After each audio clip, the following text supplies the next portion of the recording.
What are you best at? You hear all the time people say, oh, do your best, be your best, oh, bring out the best. What is it? Tell me what it is, because I'd love to know. Can we go higher?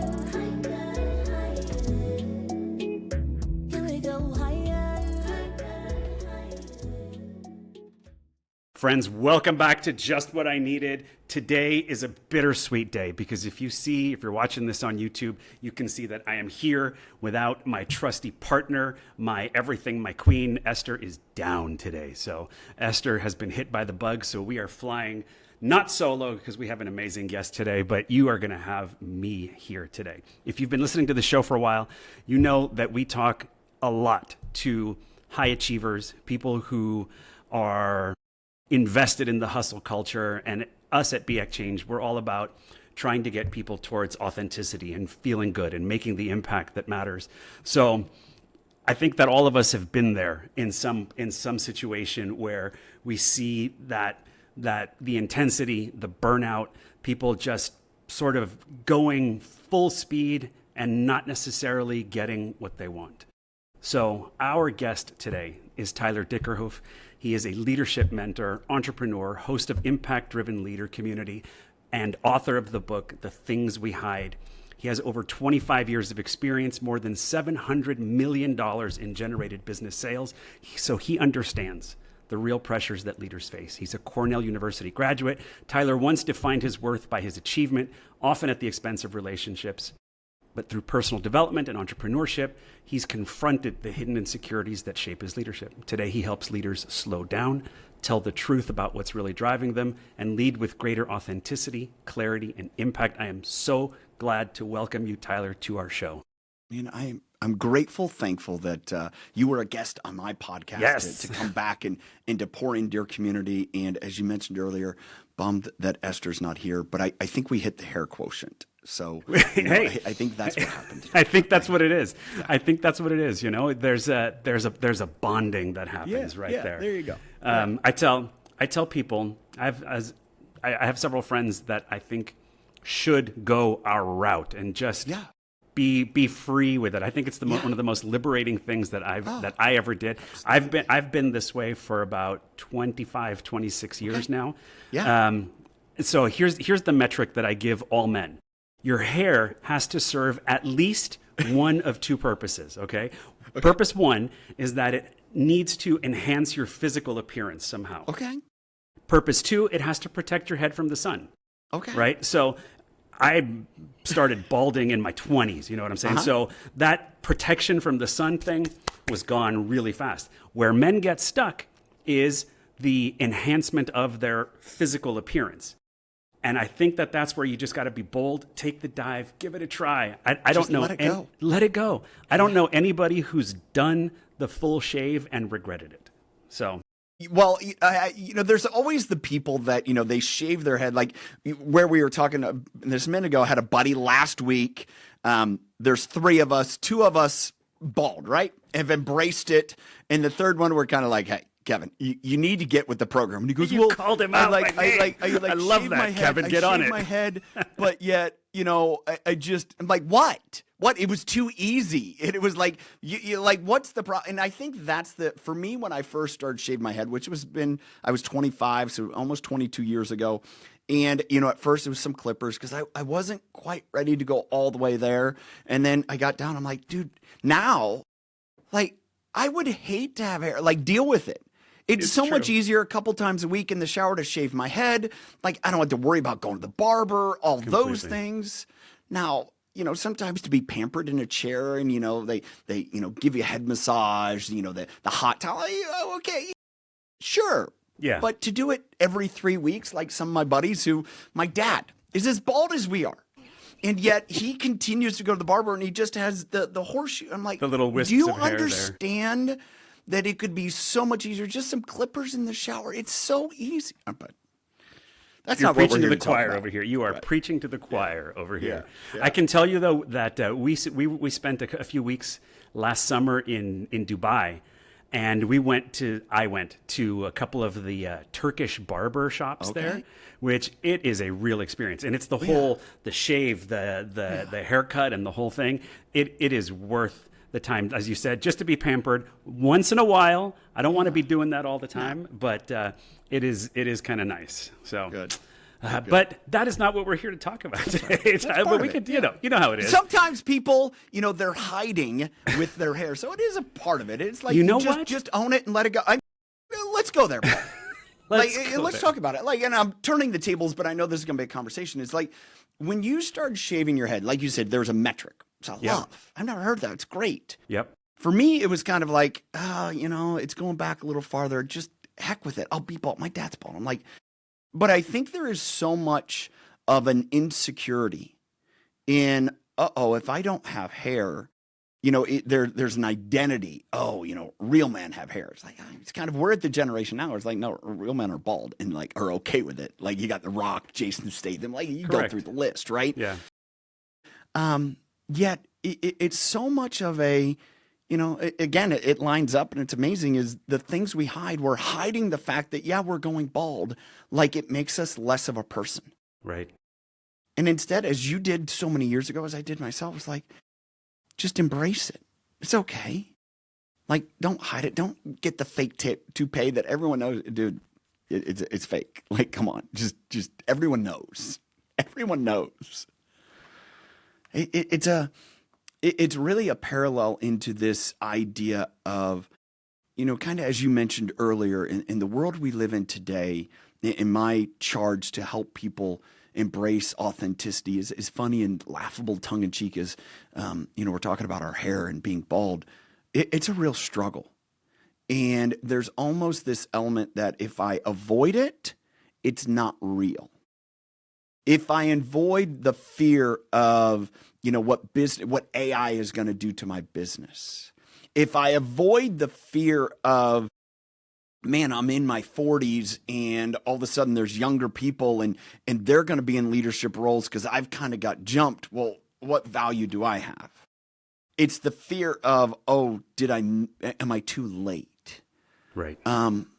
You were mentioning, and I think this is a bit of a piece to conversation, the hustle culture. Go faster, go harder, go faster. And I had the opportunity on my podcast to interview Claude Silver. Claude Silver is the author of Be Yourself. She is the chief heart officer at VaynerMedia. And we had this conversation. We talked about hustle. And I said, hey, help me understand VaynerMedia, like the hustle culture. And she goes, oh, that's a good story. I'm like, all right, tell me. Because I've noticed a change. She goes, yeah. We had a lot of males particularly. And they were in their mid to late 20s. And they come to Claude and they say, man, I don't know if I can do this. I don't know if this is the place for me. And she's like, what are you talking about? You are the perfect person for our. She's like, yeah, but I feel like it's push. And I'm just like, feel like I'm in a pressure cooker. And at that point, it was very much Gary leaning into the hustle grind. Not that was him. He was very much the consistent just go, but that to some looked like a hustle and grind, right? And it was just being the consistent and doing the work. And so they made a decision that day, she says.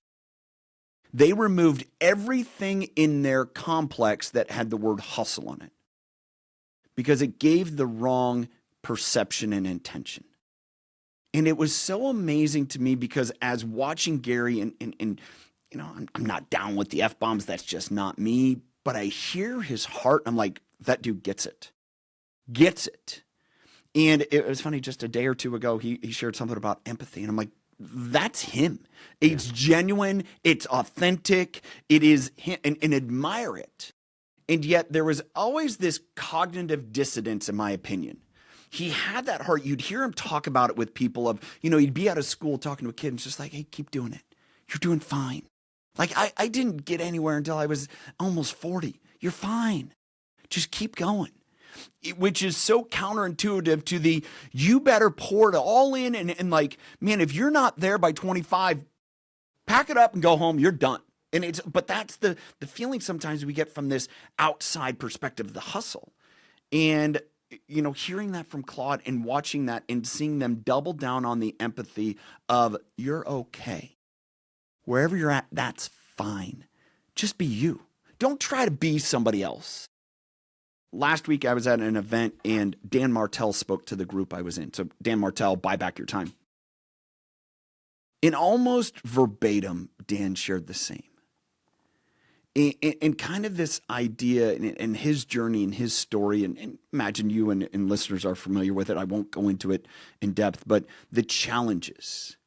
And he almost said, I had to reform because I was making it about all the wrong reasons.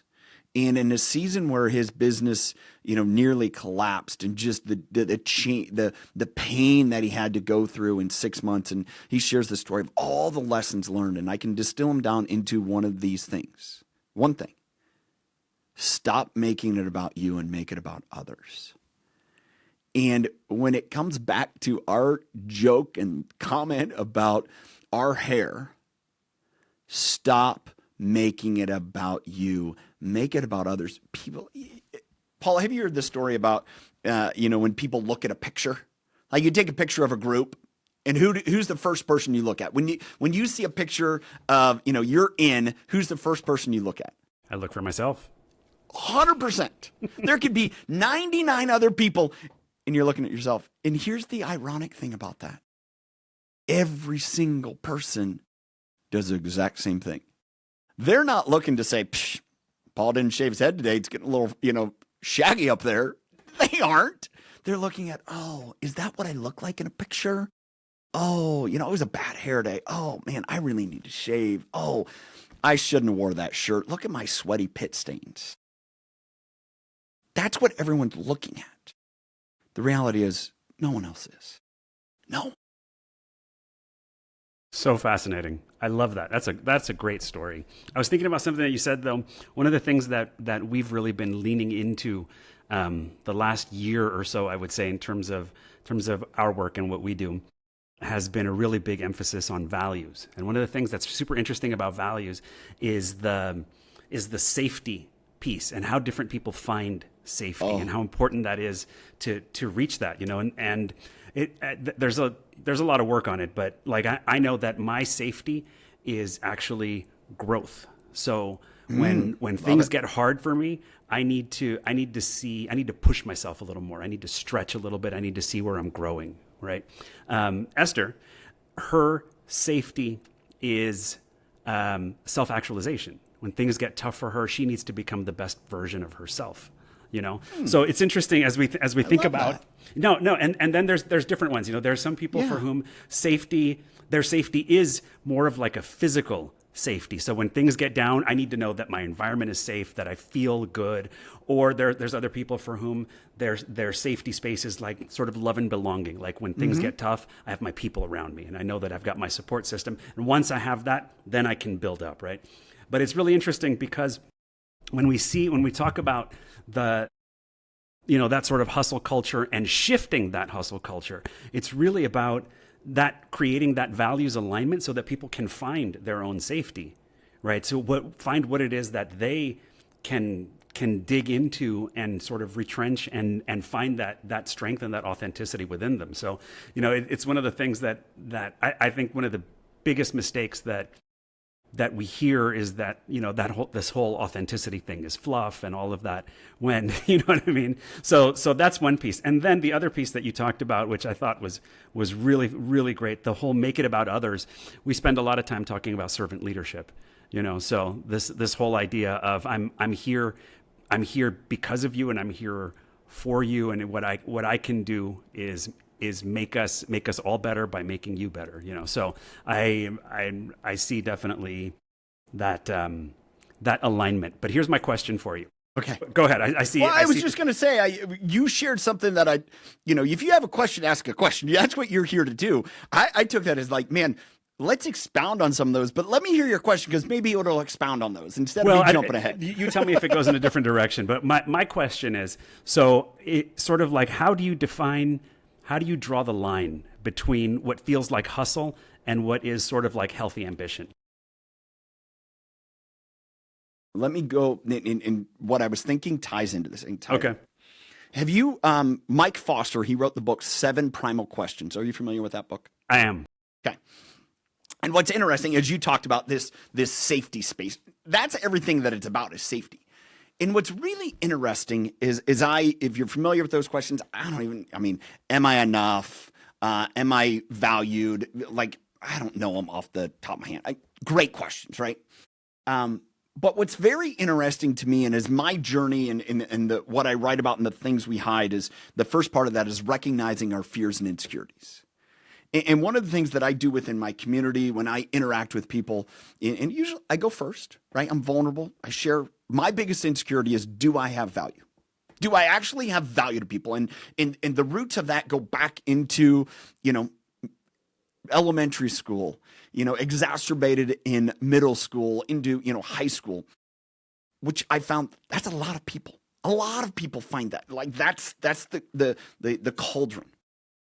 But as I ask that question to people, it always kind of comes back to, am I enough? Do I have value? And kind of that whole thing. And so what's interesting as you talk about the safety place, right? It's like, oh, when I'm growing, I know that I am going to add value to others. That's what I hear there, right? When you talk about Esther and the self-actualization, and that is, okay, I do have value. This is who I am. This is what I bring to the table. And it's so interesting to me because I think that the challenge we have in pushing to prove ourselves is we still have this opinion, whatever I am is not enough. And in the book, I write about a story about John Wooden, the basketball coach. So the famous UCLA basketball coach. And I've heard this story recounted from several and others, and so I kind of elaborate on it. And John was famous for, when he coached his team, for two main things when it came to the start of the season. One, he would teach everyone how to put on their socks.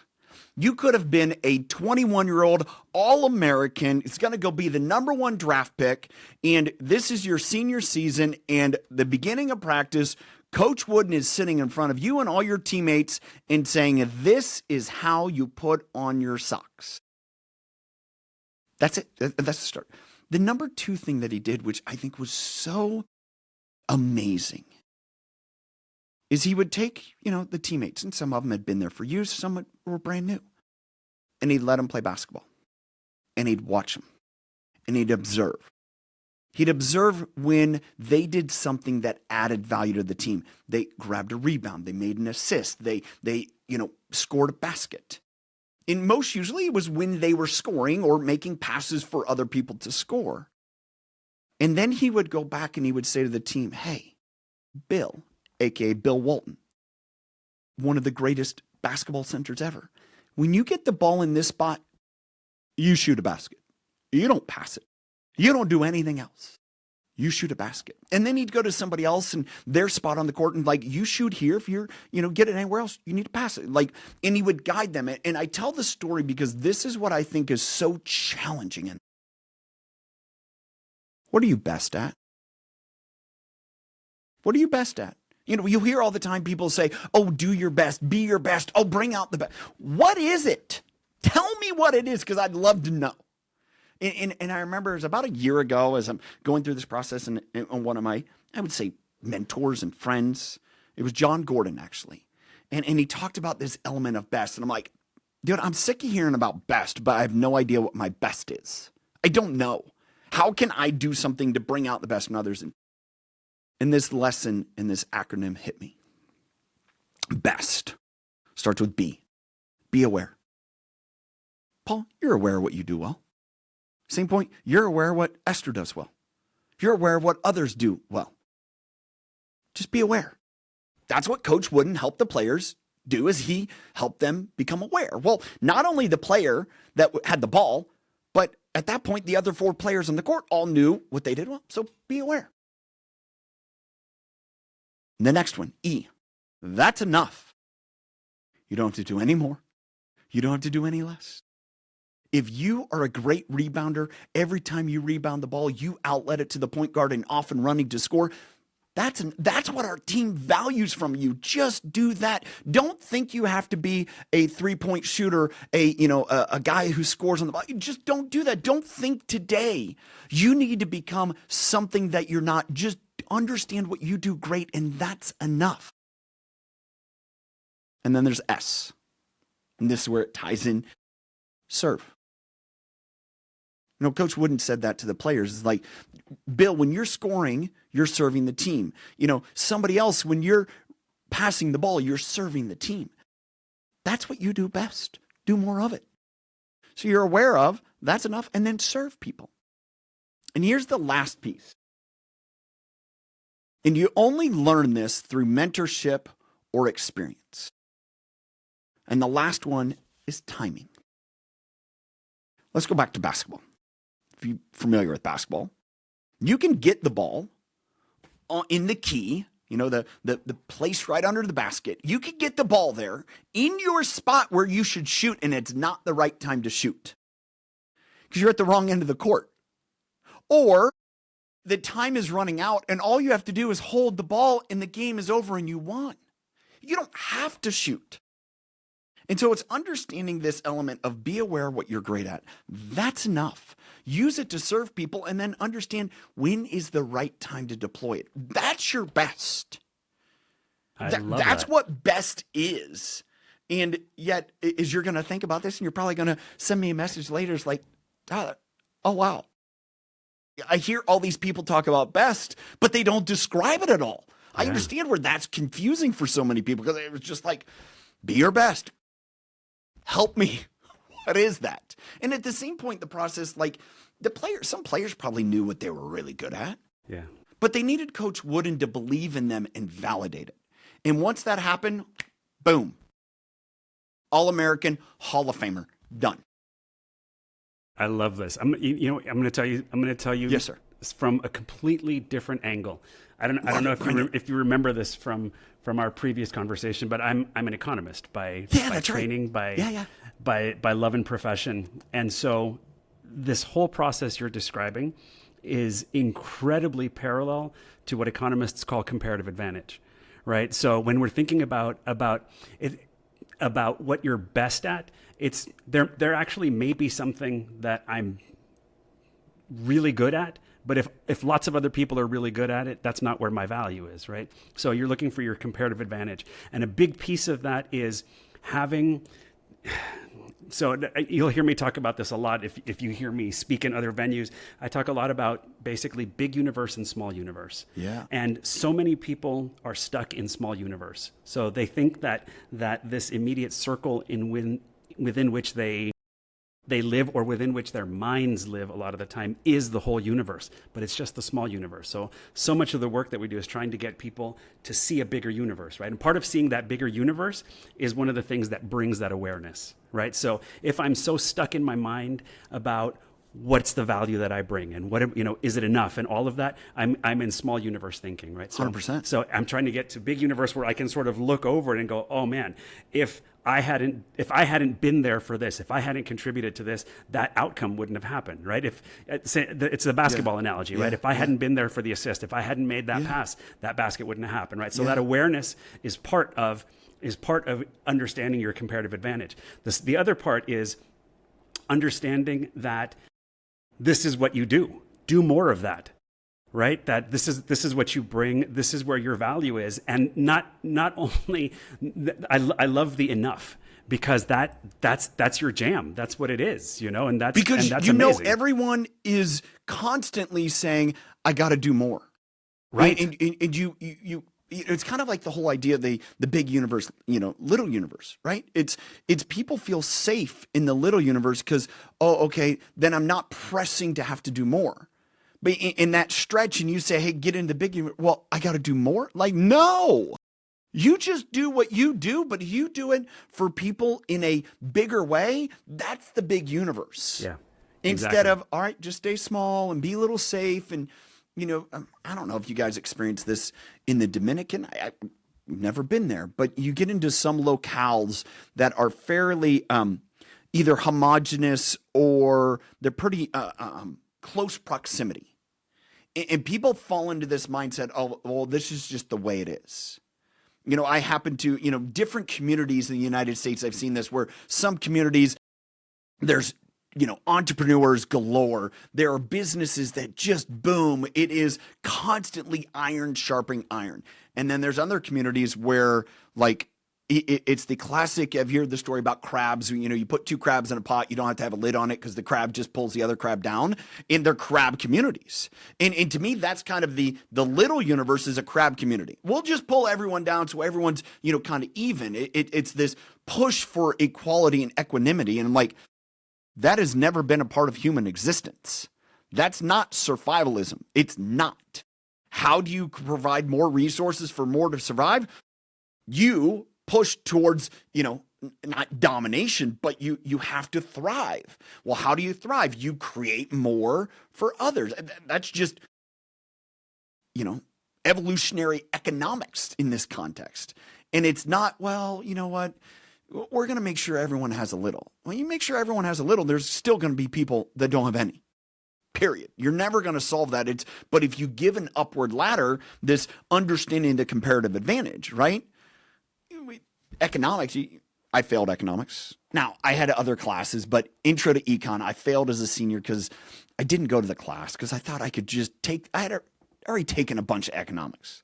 And it was the first class and I graduated in 2001, so this was the fall of 2000, the first class at Cornell University where all of the homework had to be submitted online. Wow. And I was traveling some, doing things, and so I got to the first preliminary exam, and I started doing the math, and I needed to get 118 points on a 100-point possible exam to pass the class. But it was already too late, so I had to get an F. From that experience led me to probably the class that I loved the most and used the most today, which was interpersonal communication. All about body language, communicating, all those other things.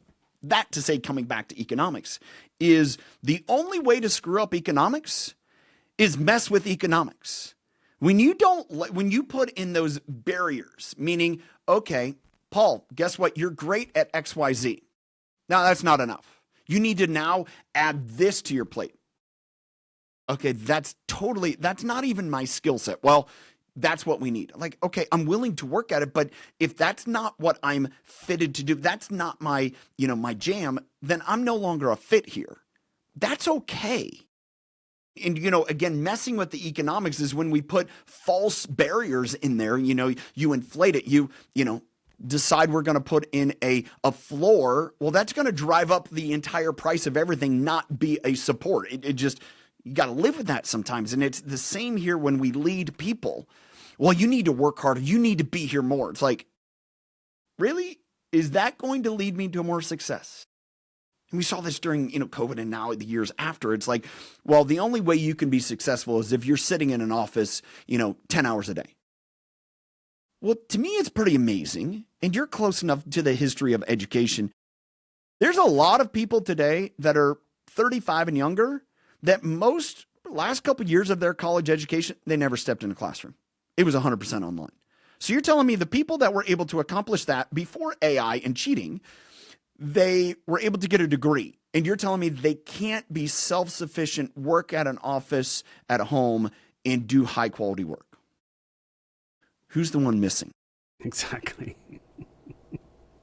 I was just thinking as you were telling that story, I was struck by one of the most emotionally challenging jobs I've ever had, which is that for a while I worked for the U.S. Department of State. I was a diplomat, and when you come in as a diplomat, it's a pretty rigorous selection process.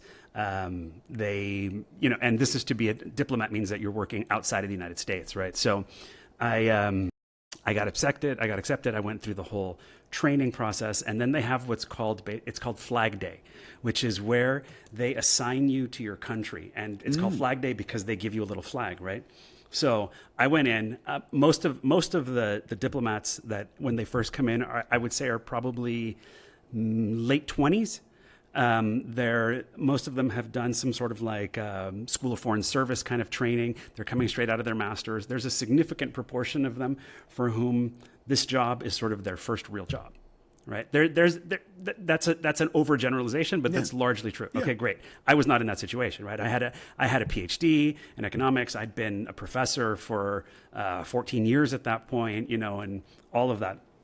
So I came in, and on Flag Day, Oh, I forgot to mention, I speak 6 languages. Okay. So Yeah. on Flag Day, I get handed my flag, and my flag says Jamaica. And I love Jamaica. It was a wonderful place, but they speak English in Jamaica. They could have picked any other diplomat to go, but they sent me. I'm like, okay, so let's go to Jamaica. We're gonna make the best of it.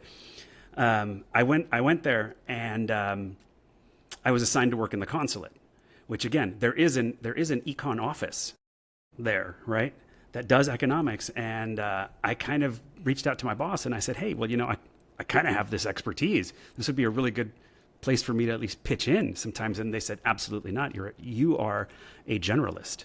So you're going to be here and this is what you're going to do. And I went, okay, fine. Literally about 3 days after I had that conversation with my boss, the folks from the econ section come down and they're like, we could really use your help understanding basically what our job should be and how we're going to set our metrics and what we're going to do. And man, it was all I could do to say, well, I'm just a generalist. I don't know, you know what I mean? But of course I helped them out, but it left that taste in my mouth, right? Of man, this is so deeply misaligned. It's so deeply inefficient, right? And that's, as an economist, that drives me insane, right? Yeah. Seeing that wasted energy, the wasted potential. It ended up being I don't want to say a no growth job for me because I did learn a lot, but it's not a job that stretched me in any way. And it's not a job where I felt that I was contributing. So it is the only job that I have ever in my life left. And I've had a job every day since I was almost 15. It's the only time I've ever left a job without having another job lined up, you know, and I have a family and children to support, but I just couldn't do it anymore. Couldn't do it. You know, so it's such a fascinating thing. How important at the end of the day that alignment, that understanding that not only that you have value, but that you're actually getting to use your value, you know, in some way. Well, and I think the big crux there is you know, as you share that story, you got to the point where you understood that. You know, there's a lot of people that it takes a moment to get there. And, you know, Wooden was the coach that helped players understand that. You know, you think we each have the opportunity. There are people in our lives. And to me, that's a big part of leadership is helping people see what they can't see. That's it, to believe in them. That's more about leadership and having that vision and helping connect the dots than really what most people think. It's not managing, it's not micro. No, it's help people see what they can't see. Well, part of that internally is, are we doing the growth, the self-actualization to appreciate what we're good at and pressure test and ask people, it's like, hey, I think I'm pretty good at this. Like, am I off base? And yet it takes a tremendous amount of humility and this authentic vulnerability to go to someone and say, hey, I have an economics background. Like, oh, wow. Oh, okay. You can absolutely help us, instead of diffuse it because, you know, I'm just making up a story. All of a sudden, oh, we screwed this up. We should have put Paul over here. We put him here. That's just the assignment. We got to roll with it. We just got to follow orders, instead of saying, this doesn't quite match up. Like, let's shuffle the deck here. Let's, you know, instead of him being a starter, he needs to be the sixth man, because when he comes in, he torches everyone. Like, oh, you know, there's the notoriety, the starter, but like, hey, what helps the team best? And I think that is this understanding of what keeps us, either as leaders or individuals, from getting to that point. And that, to me, is the things we hide. The things we're afraid of saying, oh, I'm not good enough because I'm bald.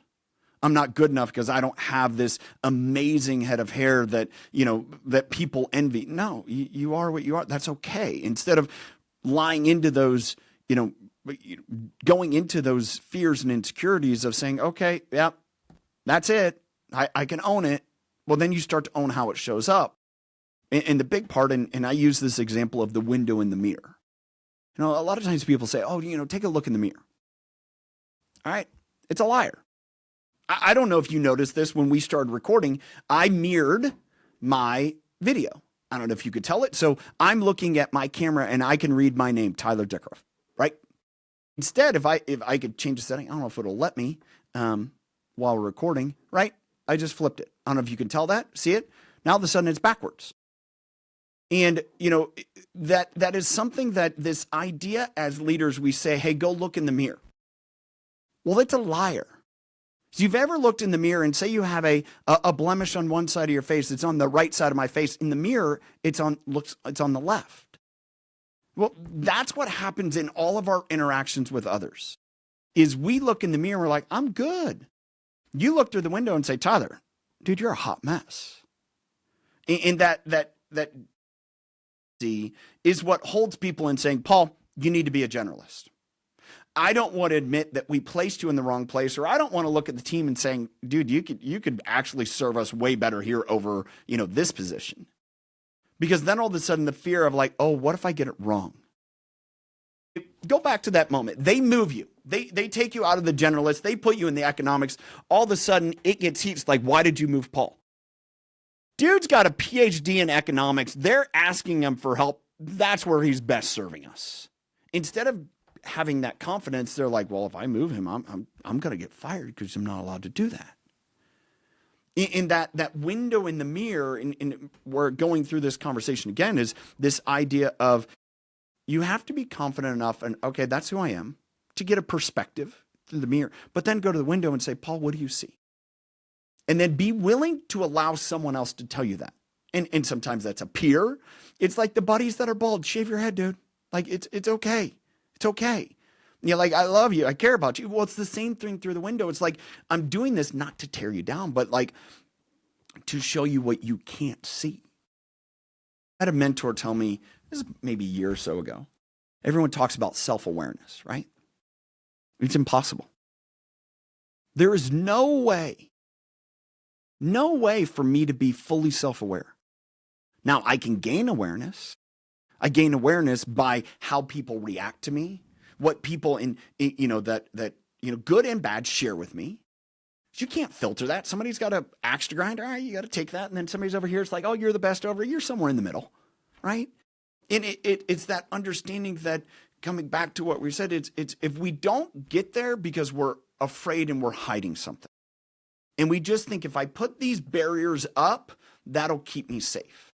But those barriers just block us from being able to interact, relate, connect, serve other people. Keeps us from leading. Incredible. I have a couple thoughts. I have a couple thoughts, and then I have a question for you. Yeah. Thought one is a random one because it'll tell you a little bit about how my brain works, and like this thing in the this idea of looking in the mirror and the mirror being a liar. When I was in college, I did some time abroad in France, and I happened to work at the Musée d'Orsay, which is a beautiful museum. If anyone who hasn't gone, you really need to go. It's an old train station that was converted into a museum, and it's mostly Impressionist art. But what was in there for a little while was this painting by a Belgian painter named René Magritte, and it's really famous. I think most people have seen it. It's the painting of a pipe, and underneath it says "Ceci n'est pas une pipe," which in French means this is not a pipe. And the whole point is, it's not a pipe. It's a painting of a pipe, but it's not a pipe, right? And so that what you're looking at is not reality, right? It's a distortion. It's a portrayal of reality, right? So understanding the difference between what you think you see and what is real is where that growth lies. So that's really fascinating. That's what came into my mind as you were giving that analogy. The other thing is, one of the topics that I speak about a lot is what I call the cost of inaction. So when we have this fear, exactly as you said, it stalls you. It keeps you in place. It keeps you in the small universe. And then thinking about the work, a lot of the awareness work for me is understanding what happens if I stay on this perceived safe path that I'm on. And I say perceived because so often what I think in my small world is safety is actually not, right? So that understanding, what if I stay here? What am I missing out on? What am I giving up? What pieces of myself am I giving up to stay in this spot that feels safe right now? What am I not doing? What is it? What's that thing that you're not doing? And it could be anything. I mean, in my world, it can be anything. It can be, what's the hard conversation you're not having with a loved one? What's the education that you're not seeking? What's all of that? I spend a lot of time talking to young Black and brown kids, and thinking about what their future could look like, and such a big piece of it is giving them that slightly bigger universe than what they've got, because there's so much of that thinking. You were mentioning it earlier, that idea of, you're told from childhood, this is your place, this is where you belong, and there's cultural reinforcement that goes behind that, right? That if you're trying to be something different, then you're trying to be something that you're not, and that's not meant for you, and all of that. And I've spent my life and my career trying to debunk that kind of thinking, but it's that whole idea of, what are you giving up? Yeah. What are you not doing? And at the same time, people say to you that it costs me too much. It's going to cost me too much. And it goes back even to the bald hair, right? Yeah. Like people say, I don't want to do it. I'm afraid to do it because people are going to make fun of me. My wife's going to make fun of me. My kids are going to make fun of me. And it's going to cost me too much somehow, but all of that, it's just sort of getting people to take that jump and move to the next place. I think the piece of the greatest risk is not taking a risk. 100%. Yeah. And there's one of the first elements that I understood kind of creates the walls, the protective mechanisms of our fears and insecurities. And I call them the four walls. And you mentioned one of them, inaction. I call it inactivity. And it's kind of this theory, if I don't address it, it won't hurt me. If I don't have the conversation with my wife, a coworker, someone else, it'll just kind of play out. Like I won't have to put myself at risk. One of the other walls is insensitivity, meaning I'm just going to be a jerk.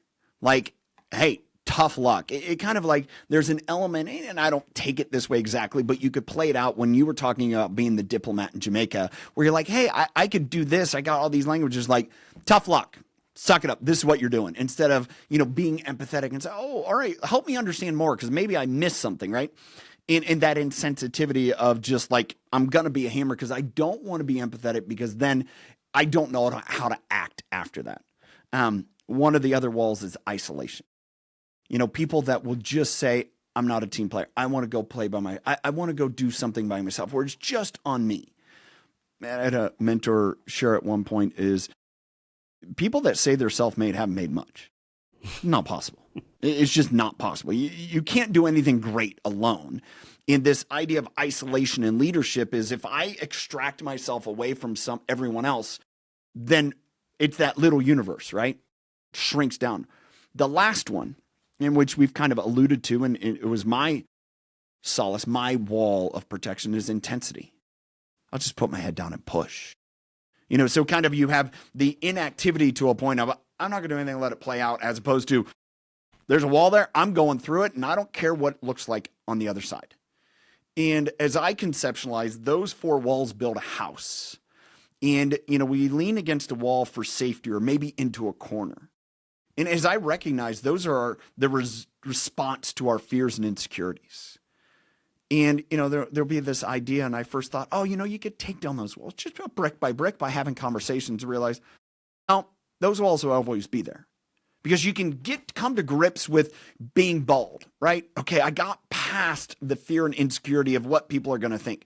But then all of a sudden, now all of a sudden I'm fat.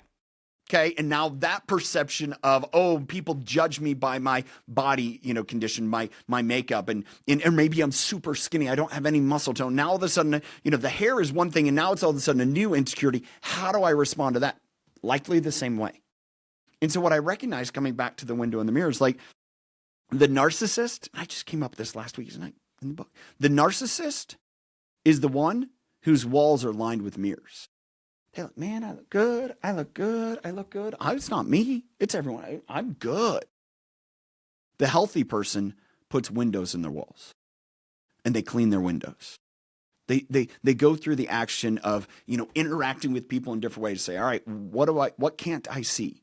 Help me understand what I don't understand, because I only have my perspective. I don't have yours. And when you give me your perspective, then all of a sudden we have a relationship. And, so the coming back to this central idea, if we get stuck in that house and leaning against those walls, we fall into the pattern of starting to create the narrative of where I'm comfortable, other people will be comfortable too. When I'm unwilling to take a risk, well, that means they're unwilling to take a risk. Instead of saying, hey, if we link arms together, we're both stronger. That's it. That's how we move forward. Like 1 + 1 in human, economics is not 2. It's a multiple beyond that. Plain and simple. And that's been replicated in so many ways. And it's like, that's how you survive in that vulnerability of say, this is what I'm good at. This is what I can do. And also coming to grips with, like, I had a guest tell me one time, he's written like 17 books. He goes, he never thought he'd write a book. Because his 4th grade teacher, when he struggled to read because he's dyslexic, said, oh, don't even worry about reading. You'll never write one. He's written 17. Now, how he goes about writing a book compared to you or I is probably different, but yet he can do it. And so this idea of those stories that we are told that then push us into that house to find the protection, and then we're afraid to go to the window and say, hey, Paul, what do you see? That's what keeps us stunted and away from being authentic. And it's not this idea that we can get rid of our fears and insecurities. Like, nope, you're sitting here in the room. All right, I see you. Great. You're going to come over and slap me in the head, and then I have to deal with it instead of, hiding it. Say, oh, yeah, okay, you're here. Great. Now, do I own how I respond? And then you go through the practice of when it shows up to say, oh, yeah, no, you don't have bearing here. I know I'm really good at passing the ball. Is my talent shooting? No. I'm a 30% shooter. That's it. But you know what? I lead the team in assists and steals and all those other things, and my team is better for it. I don't have to look like the top scorer to be of value to the team. And that's just being authentic and saying, yeah, it's who I am. That's the round out to the comparative advantage story, which is exactly that. When you're using your comparative advantage, when I'm using my comparative advantage, and we're doing it together, we're linking arms, that's where the increasing returns come, right? That's where 1 + 1 = 3. Yeah. Right. That's where we put that together. Yeah. I was thinking also about, I really love the imagery of sort of the 4 walls and what they're lined with. I think that is potent, right? Are your walls lined with mirrors, or are your walls lined with windows? I was thinking about, and then what you said after that of basically I see from my perspective, but I don't see from your perspective, right? And so one of the things that I love to do is to do what we call a systems analysis, where the whole point of the systems analysis is exactly that. So here's my point of view and here's my perspective, but then I'm going to go to another node, another hub within the system, and I'm going to look at it from that perspective. And oh man, look at all these things I didn't see before. Look at all these things I didn't account for before. Look at all this information I didn't have. And then look at all the skills that I don't have that somebody else does have, right? So bringing that all together, I think is huge. I have a question for you that I hope won't take us in a too terribly different direction, but maybe it will. Okay. One of the things that I see, and as I said, we've had the opportunity to live and work all over the place, right? Just last year, Esther and I worked in 15 different countries last year. And one of the biggest, I think unfounded, but one of the biggest fears that I see from people is the fear of technology, artificial intelligence, and they're sort of already questioning their own value, and then they see this thing that's out there ready to strip more value from them. I'm wondering if you have a take on that. Do you? Yeah. What's funny is we were wrapping up the previous kind of piece. I was thinking about that. This idea and fear of AI, and it's going to displace me, and all of a sudden the value I have is no longer value. And you're still a human. there's value. There is value in some concept. And I come from a farming background, and it was funny the other day. I was thinking, it's like, the turn of the 20th century was probably really the advent of when tractors and implements really took over from horses. Now, some parts of the world, there's still a lot of horses. And the farmers that said, man, I'm not going to buy into that technology, and that is, this, that, whatever, I'm going to stay with horses. Well, they're Amish. That's okay. They're a thriving community. You can do it. But yet, if you look at the amount of food produced throughout the world, the lion's share is done with implements. Guess what? We're in the same age. Now, there's still people that drive those tractors. I was talking to a guy yesterday, and we were talking about, the airlines and pilots. And, some planes are so sophisticated now, pilot doesn't have to do much. But you know what? They have to sit there at the controls in case they need to do something. It's like the Waymo cars that, probably people have seen the TikTok and the videos of the Waymo cars in Phoenix or wherever, and it starts raining and the car stops because it doesn't know what to do. There needs to be a human element still involved there. So this idea that, I think Jensen Huang mentioned it the other day. It's like people shouldn't look at AI as replacing people. It's like, how can it actually, I'm not getting rid of people. I'm hiring more people so we can do more. And I think that's the element that I embrace with AI. And one of the positions that I think in the next 5 years is going to be massive. Take all the people that are computer science, that has been displaced because AI can do your job. It can code. Go be an AI implementation specialist. I'm going to come to you, Paul, and say, here's how we create a suite of using all the technologies, and it is going to massively uptick your work, what you guys can do as an organization. That is a role that you can't hire that person fast enough. So the person getting laid off because they're like, oh, well, I don't, all you have to do is pivot. Go understand, you can still use the same, it's kind of even going back to, when you were in Jamaica, it's like, all right, I can be in this generalist, but how can I still use my economics? You probably did without even realizing it. Now, did you get to do it all the time? No. And that's where it's kind of like you have to scan that horizon to say, where can I go? I thought about this morning. Cal, my background, agriculture. An industry that probably is more attractive to the 20 to 25 generation throughout the world than any other, I guess, is agriculture.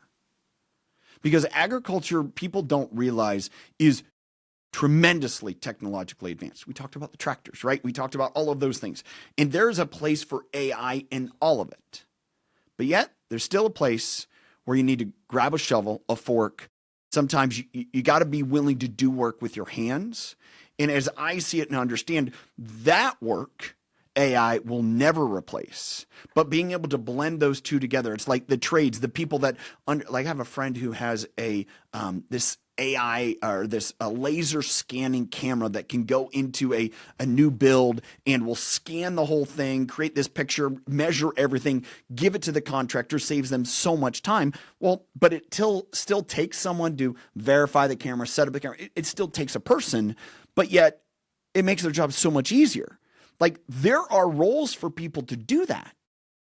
And it's just willing to say, oh, okay, instead of looking at, I'm sitting behind a desk in whatever locale, that's my job, is now I may be in a different place, but I think we've massively seen as a culture, I'm not going to say this for everyone, but there's a lot of people over the last 10 years that have said, I don't want to be in a high rise and, living in an apartment and never put my foot in the dirt.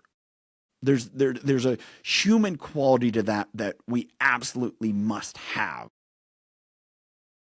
Closeness to the earth, that ethereal. And like I said, I think there's huge opportunities, tremendous, but it's not going to look like, with an econ degree, it's like, hey, go be a trader in Wall Street.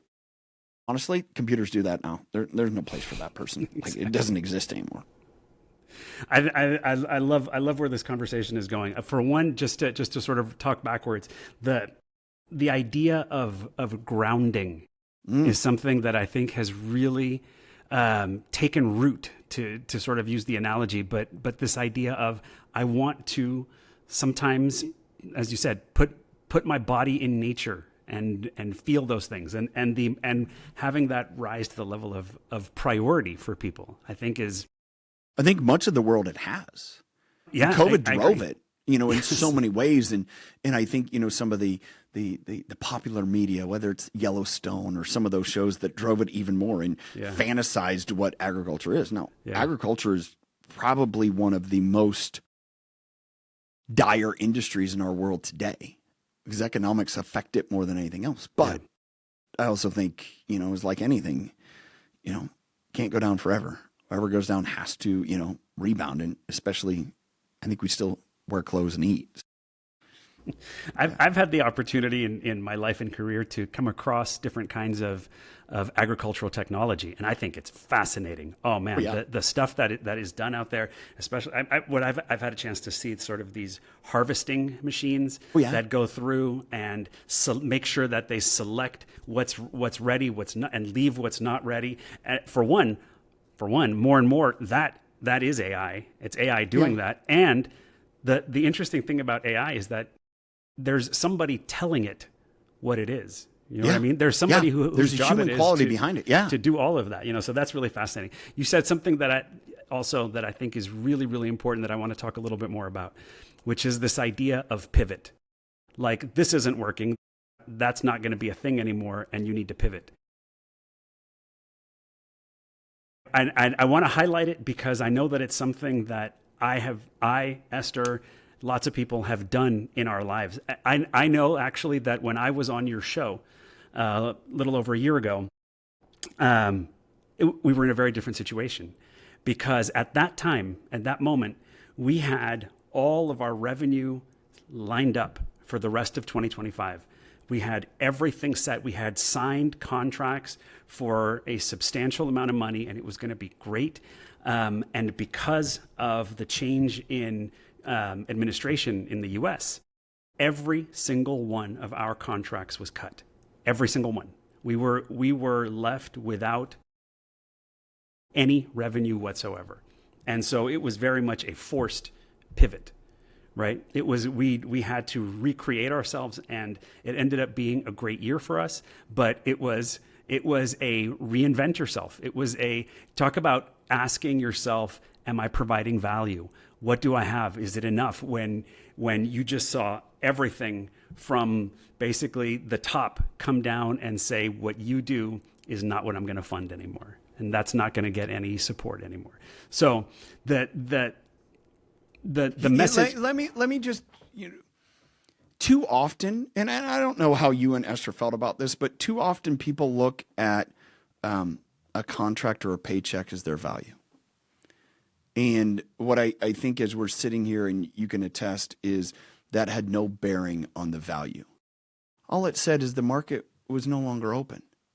That farmer's market along that street closed. So you had to go to a different avenue, and that's I would imagine as you're bringing, I would imagine as you're bringing up, you're better off for it because you understood. Oh yeah, okay, that wasn't stable for all the reasons, right? Good and bad. Like, I'm not saying it's all good. I'm not saying it's all bad. It is what it is. Like, I've gone through that. I have a degree in animal science. Speak about leadership, do leadership coaching. I mean, it's. Like that, getting hung up there can be such a small universe mindset. Now, here's what I do know, and it takes growth, is if we're continuing to hide, then it continues to compound on us. If we address it what it is, it's kind of one of the things that I've understood, and I mentioned the four walls, and there's people that the outside world, that's where all the problems are. It was the administration. It was them. It was the big bad this. It was that. As opposed, or other people say, oh man, I'm not any good. I don't have any value. It's like, no, the truth is in the middle. It's not either one of those.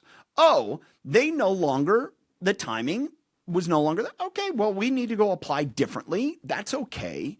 But the personal confidence, the awareness, the having belief and saying, Paul, man, what you guys are doing is great.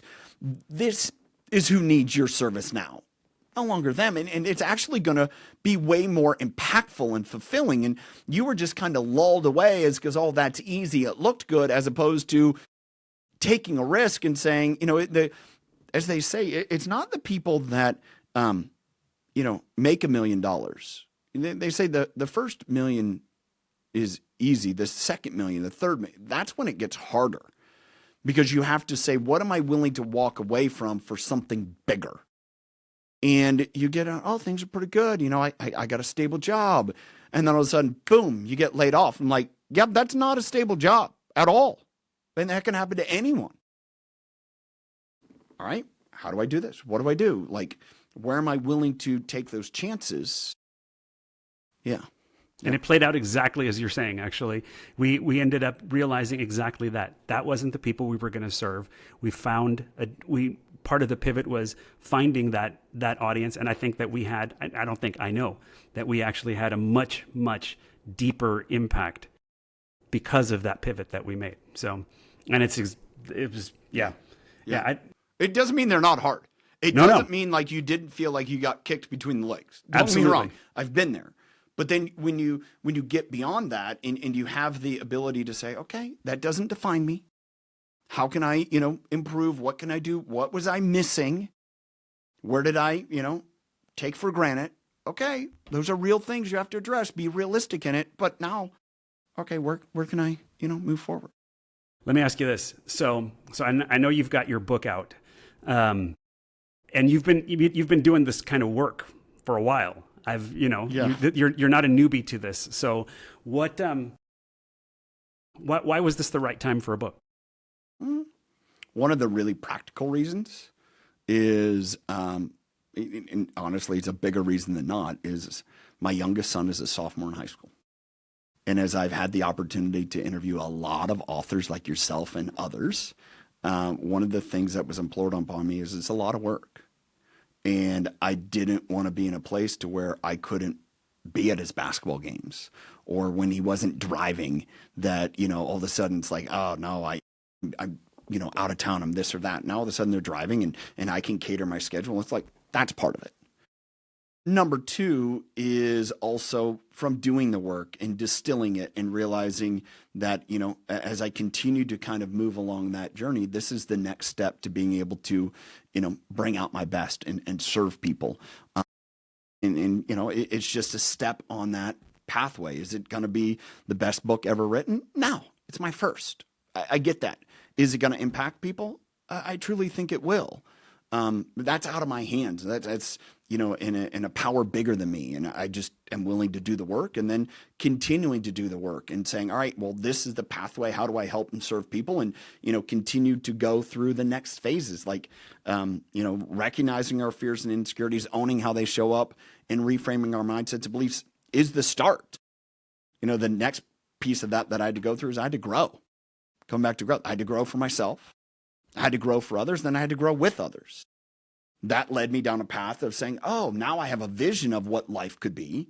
Well, how do I connect and bring people with me so I can influence them? And so that's kind of, as you can already say, there's the next couple books already set up, and knowing that that is just the way life is. Yeah. Yeah. So. Yeah, I can tell you from our experience that having done the first book, the ideas for the follow-on books, I could have done it so much better, kind of a thing is there. So that's great. I've had the chance to dig into the book a little bit. I know that that sort of the sort of origin story, the hook that goes behind it is a really heavy one. So for our listeners, I would recommend I definitely recommend grabbing this book, because I'm how do I say? One of the things that we coach people on is storytelling, and how it is that you bring people in, And my favorite one of my favorite ones is, if you ever get a chance to watch it, and this will come back to your book, but if you ever get a chance to watch it, there is, oh man, I just blanked on his name. What's the name of the actor that played the Black Panther? Chadwick Boseman. Chadwick yes. Boseman. There's a great clip on YouTube where he's giving a commencement speech, and he talks about yes. one time when he met Muhammad Ali. And when he was a student at that same school, and so it's him. He's coming out, and he, as he's telling the story, he talks about he's walking through the campus, and he sort of looks up, lost in his thoughts, and there's Ali in front of him, and that Ali, this mythical guy, and that he talks about how as he's approaching him, they acknowledge each other. And for a moment, Ali does sort of the classic stance that he has. And Chadwick talks about how, in just that second, you felt like you could fly like a butterfly, sting like a bee, And it's just, he tells the story of an interaction that happened over what must have been about 15 seconds. But he brings you into that space, And I say that because that story, one, is because I think that's one of the elements of good storytelling, of bringing people into that space, like they were there with you. And I felt that immediately as I started reading about sort of the origin of the story and what sort of motivated this book for you. So I don't want to give it away necessarily, okay. but I definitely I encourage people who appreciate that kind of storytelling to pick it up. And honestly, the whole reason for that is that's what makes you want to keep reading it. Yeah. That's what opens you to the wisdom, and wisdom is it's the lived experience that goes behind things, which is, I think, what I value most. So what Paul is alluding to is, I tell this story about when I was 14 and my younger brother died in a farming accident. He was 3 and I drove over him, and I recount that story. And one of the elements that I want to just impress upon is, it wasn't something that I thought I hid, but I didn't talk about it. People knew, but it wasn't something that I understood impacted me. And I think that's kind of really the whole impetus of the things we hide is, someone could ask you like, hey, Paul, you're bald. It's that element. It's like, yeah, I started shaving my head because, I was losing my hair and I was okay with it. Like, to you, that's not a story, but then all of a sudden, if you go into the story, it's like, yeah, it took me a long time to wrestle with it.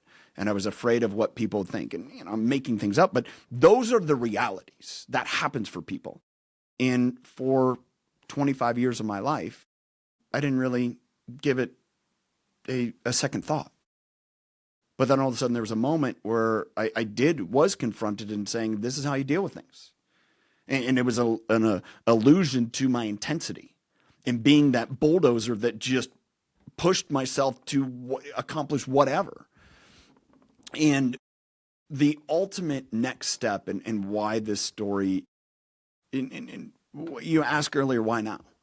Well, it's been a kind of work in progress to develop it. But the big reason is, so my brother, who was 3 when he died, his name is Joel, his life has purpose. Because it's being able to tell the story of his life as a 3-year-old and passing away that didn't end that day, because now some, 32 years later still has purpose, because we're sitting here talking about it. And we're talking about the impact it had on me and impact it had on others. I don't know. But yet, as I've gone through that and done the work and realized the impact of that moment for me is very similar to a lot of other people. And there's one element that I've really grasped and understood the last 7-8 years that I've worked through this, and whatever point it came along the way.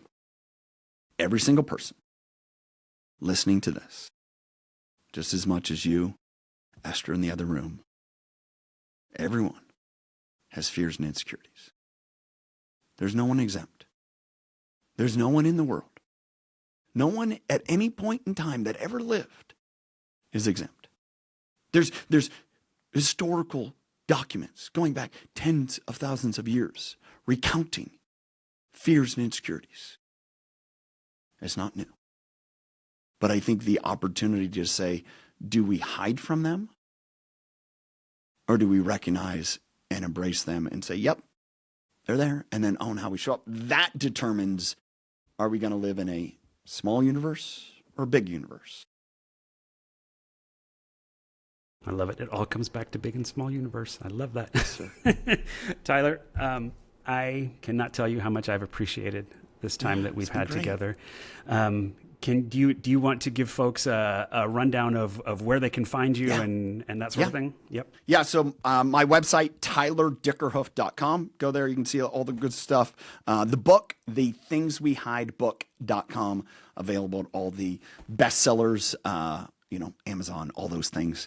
You can also buy it directly there on that website for now. And so, thank you so much. Do you have an audio version?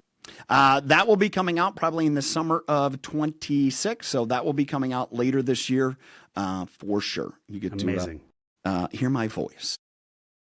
That's even better. I love it when it's the actual author reading it. To my wife's chagrin.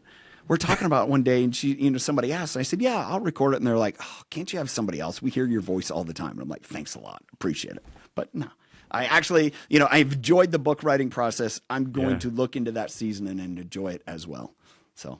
Well, we wish you all the best of luck on it. I look forward to hearing more about it and seeing what I know is going to be the amazing success of it. And I think more importantly, the impact that it has on those who read it and those who hear the message that it has to share. So I cannot thank you again so much for being on here with us today. And for all our listeners, I really hope that this was just what you needed. We'll see you next time.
We're better to dream bigger and louder.